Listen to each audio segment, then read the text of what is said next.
अस्सलाम वालेकुम। हमारे पड़ोस में एक औरत रहती थी। वो उस घर की बहू थी। बहुत सादा सी साफ दिल की औरत थी। गांव में पढ़े लिखे लोगों की बहुत इज्जत होती थी और चूंकि मैं एक टीचर थी इसलिए लोग मुझे समझदार मानते थे।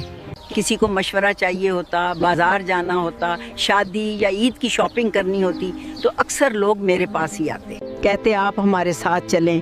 वो पड़ोसन भी अक्सर मेरे पास आ जाती और कहती आपा बाजार चले ना मेरे साथ। मैं स्कूल की ड्यूटी करके थकी हुई आती थी, घर का निज़ाम भी संभालना होता था, मगर फिर भी मैं उसके साथ बाजार जाती। कई साल यही सिलसिला चलता रहा, लेकिन एक वक्त ऐसा आया कि मैं तंग आ गई। दिल में ख्याल आया मैं ही क्यों उसके साथ जाऊं, मेरे भी तो काम हैं, ये तो बस मुझे ही पकड़ लेती है। आपा आप कब फ्री होंगी, मुझे बाजार जाना है। मैंने कहा अभी मैं फ्री नहीं हूँ। हालांकि मैं फ्री थी। मैंने सोचा कि आहिस्ता आहिस्ता इसकी आदत डाल दूं ताकि वो खुद जाना सीख ले या किसी और के साथ चली जाए। मगर 8-10 दिन बाद वो फिर आ गई।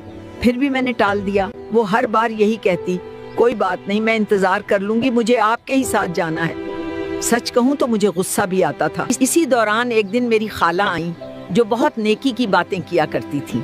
बातों बातों में उन्होंने हजरत अली का कौल सुनाया, लोगों की जरूरतों का तुमसे वाबिस्ता होना अल्लाह का तुम पर खास करम है। ये सुनना था कि मेरे रोंगटे खड़े हो गए। अल्लाह ने लोगों की ज़रूरतें मुझसे वाबिस्ता की और मैं नखरे दिखा रही हूँ, टाल रही हूँ, मैं नेकी से भाग रही हूँ। खाला के जाने के बाद मैं अपनी पड़ोसन के घर गई और कहा चलो मैं रेडी हूँ, अभी बाजार चलते हैं। उस दिन के बाद मैंने कभी किसी को मना नहीं किया। जब भी किसी की कोई ज़रूरत मुझसे वाबिस्ता हुई मैंने उसे अल्लाह का करम समझकर पूरी करने की कोशिश की। तो बेटा मैं आप सबसे भी यही गुजारिश करती हूँ, जब कभी दिल में ये ख्याल आए ना कि हम ही क्यों, ये सब हमें ही क्यों करना पड़ रहा है, तो बस ये बात याद रखना, लोगों की ज़रूरतों का तुमसे वाबस्ता होना अल्लाह का ख़ास करम है।